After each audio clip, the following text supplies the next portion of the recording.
Hello guys, another day, another vlog na ng po tayo. Ayun nga, may nakita ako ditong bato na in-order ni ate sa Shopee para sa kanyang base. So, etong base niya, in-order niya rin sa Shopee na napakamahal. Tapos, etong bulaklak binigay sa kanya nung birthday niya. So, sabi niya, walang base yung bulaklak niyang to. So, gumawa ako ng paraan, naganap ako ng bote at gumawa ako ng sinulid at alcohol. Tapos, pinalibutan ko yung bote ng sinulid. Tapos, ayun nga, habang pinapalibutan ko siya ng paulit-ulit, ng maraming beses, at pinantay ko na rin yung sinulid sa linya ng aking pagpuputulan.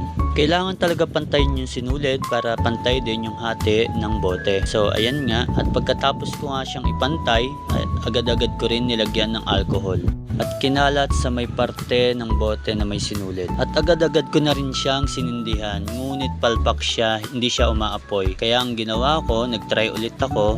Ang sinubukan ko naman yung alak. Habang nagsasalin ako ng alak sa takip ng bote, ay nagdadasal ako na sana gumana na at umapoy na. Dahil pag hindi ito umapoy at di siya gumana, ay palpak tong vlog ko.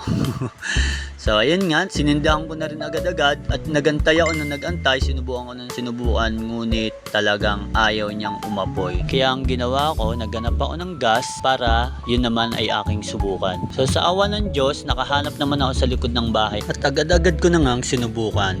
Nilagay ko sa takip ng bote niya at inamoy ko muna, syempre kung amoy gas talaga. So ayun nga, nilagyan ko na yung sinulid na aapuyan ko. Yan. Sa unang try ko, akala ko hindi siya obra. Kasi nga, akala ko baliwala rin. Pero, inulit-ulit ko siya at sinubukan ko na siya sinubukan. Pangalawang try, kinalat ko talaga at dinamihan ko na yung paglagay. At ito'y agad-agad ko na ring sinindihan. Sa awa ng Diyos, ayun nga, bigla siyang umapoy. Tuwang-tuwa ako nung umapoy siya at inikot-ikot ko para kumalat din yung apoy niya dun sa ibang sinulid na walang apoy.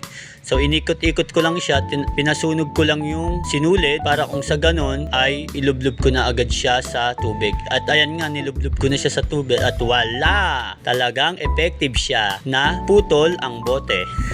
At pinakita ko kala ate at tuwang-tuwa nga sila. Sabi nila, wow, ang galing mo naman! So ayun, may base na siya sa mga bulaklak niya. Tuwang-tuwa siya. At eto na ang aking finished product. Oh, tignan nyo guys, di ba? Napakaganda. Oh, hindi mo akalain, di ba? Oh, DIY lang yan. Pero effective talaga at napakaganda. Tuwang-tuwa talaga si ate sa aking ginawa. So ayun guys, hanggang dito na lang po itong video na to at maraming salamat po sa inyong panonood. Hanggang sa muli!